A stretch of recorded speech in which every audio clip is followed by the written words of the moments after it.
So the numbers painting a bit of a different picture this morning for Donald Trump. Take a look. Hillary Clinton now ahead by 44 to 41. That is a national number in the four-way race. Brand new numbers from Fox. It is down from a 6-point lead that she had, so it's been essentially cut in half in 10 days. Trump clearly not taking his foot off the gas at this point, telling ABC he believes the proverbial deck is stacked against him. Look at the way the media treats the Republicans and conservatives, and I see the way it's so skewed. But you called the whole election a sham and a travesty. Oh, well, I think it was horrible the way they were treated in the media.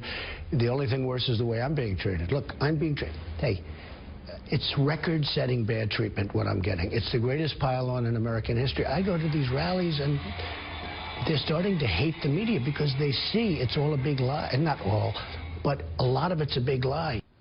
So that's where we are with 12 days to go. Senior national correspondent John Roberts live outside of Trump Tower this morning. Good morning to you, John.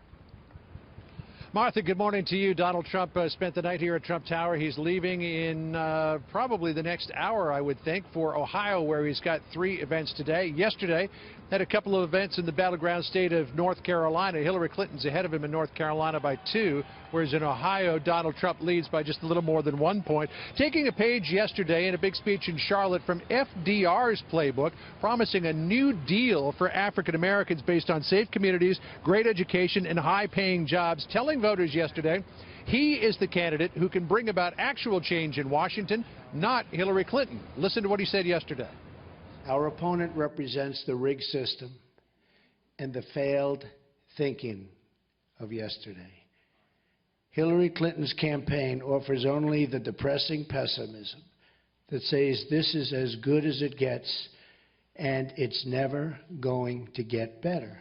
American politics is caught in a time loop. We keep electing the same people.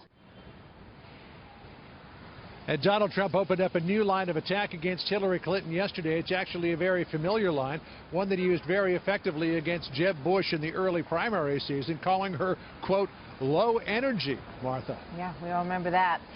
So yesterday, the new Trump Hotel opened in Washington, D.C., and Donald Trump took, I think, about an hour out of a very busy campaign day to go over there and give some credit to his children, mostly Ivanka, for taking the lead on that. How did that work out? Well, you know, obviously for the people who were there, it worked out really well, and Donald Trump has used this as an example, really, of what he would do if he were to become president. He took an old federal facility, which really was a beautiful old federal building, and turned it into what, for all intents and purposes, is a spectacular hotel, but saying that he did it under budget and ahead of schedule, but yet at the same time, he still drew questions in 2 major interviews about why he was there in Washington. Listen to this exchange on ABC today. What do you say to supporters of yours who think you shouldn't be taking time off the campaign trail from the battleground states? Well, I think it's so unfair because, you know, Hillary Clinton goes to see an Adele concert last night, and everybody says, oh, wasn't that nice? Isn't that wonderful? I did 8 stops yesterday. I built one of the great hotels of the world. What am I supposed to do, not show up? You know, there are also about 40 cameras in attendance, so Donald Trump did get a lot of earned media. And Martha, just a quick update on early voting in Florida, where we get daily tallies of what's going on there. In early voting, the Republicans are down about 34,000 to the Democrats, but in absentee voting, they're ahead of them by 46,000. So it looks like Florida at this point, Martha, is shaping up to be a very, very tight race. Very tight race. John, thank you.